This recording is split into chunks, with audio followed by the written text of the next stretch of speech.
ത്രിയേക ദൈവത്തിന് സ്തുതി. കാൽവരി കുന്നിൽ യാഗമായി അർപ്പിക്കപ്പെട്ട അരുമനാഥൻ ഈ എളിയ സദസ്സിലും എഴുന്നള്ളിയിരിക്കുന്ന വിശ്വാസത്താൽ ഞാൻ എൻ്റെ വിഷയത്തിലേക്ക് കടക്കട്ടെ.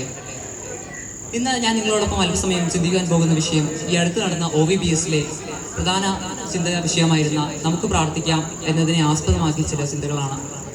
സൃഷ്ടാവായ ദൈവവും സൃഷ്ടിയായ മനുഷ്യനും തമ്മിലുള്ള ആത്മബന്ധമാണ് പ്രാർത്ഥന. പ്രാർത്ഥന ഒരു ദൈവ പൈതലിൻ്റെ അനുദിന ഭക്ഷണമായിരിക്കണം. എന്നാൽ മാത്രമേ ആത്മാവ് പുഷ്ടിക്കപ്പെടുകയുള്ളൂ. അതിനാൽ നാം പ്രാർത്ഥനാശീലമുള്ളവരായിരിക്കണം.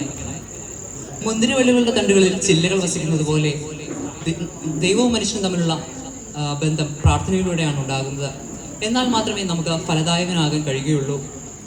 നമ്മുടെ ആവശ്യങ്ങൾ സമർപ്പിച്ചുകൊണ്ടും നമ്മെ പരിപാലിക്കുന്ന ദൈവത്തിന് സ്തുതിസ്തോത്രങ്ങൾ അർപ്പിച്ചുകൊണ്ടും നമുക്ക് പ്രാർത്ഥിക്കാം.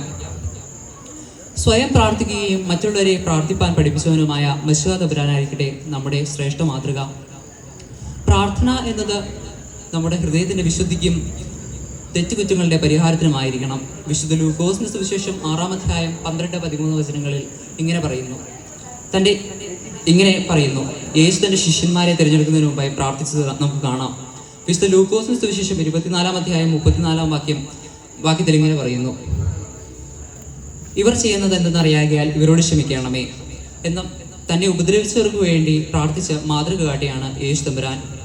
ഈ മാതൃക പിന്തുടർന്നാൽ ഇവിടെ നടക്കുന്ന പല തർക്കങ്ങൾക്കും ഒരു പരിധിവരെ പരിഹാരം കാണുവാൻ സാധിക്കും.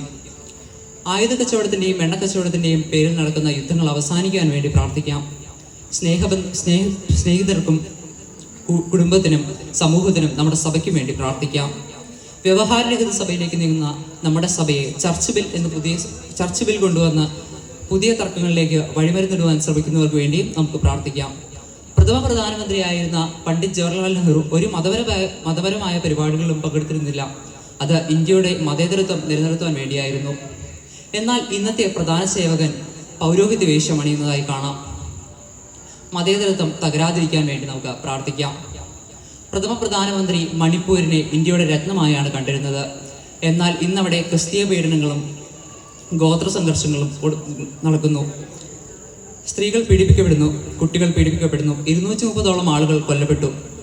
ഇന്ത്യയെ സംരക്ഷിക്കുമെന്ന് വീമ്പ് പറയുന്നവർ അവിടെ ആ സംസ്ഥാനത്ത് കാലുകുത്തുകയോ ഈ സംഘർഷത്തിന് പരിഹാരം കണ്ടെത്തുവാൻ ശ്രമിക്കുകയോ ചെയ്തിട്ടുള്ള എന്നത് വളരെ വേദനകരമാണ്.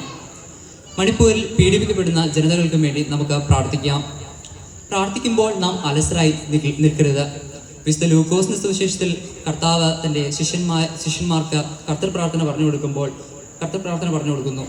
അതിൽ എങ്ങനെ പ്രാർത്ഥിക്കാം എന്നതിനെ പറ്റി വളരെ വിശദീകരിച്ച് എഴുതിയിട്ടുണ്ട്. പരിശുദ്ധ പരിമല തിരുമേനി പ്രാർത്ഥനയെ പറ്റി ഇങ്ങനെയാണ് പറഞ്ഞിരുന്നത്: പ്രാർത്ഥന എന്നത് ശൈശവത്തിലെ ഉത്സാഹവും യൗവനത്തിലെ ആശ്രയവും വാർദ്ധക്യത്തിലെ സമാധാനവുമാകുന്നു. അതുകൊണ്ട് നമുക്ക് പ്രാർത്ഥനാശീലമുള്ളവരായി വളരാം എന്ന് പറഞ്ഞുകൊണ്ട് ഞാൻ എൻ്റെ എളിയ വാക്കുകൾ നിർത്തുന്നു. നന്ദി, നമസ്കാരം.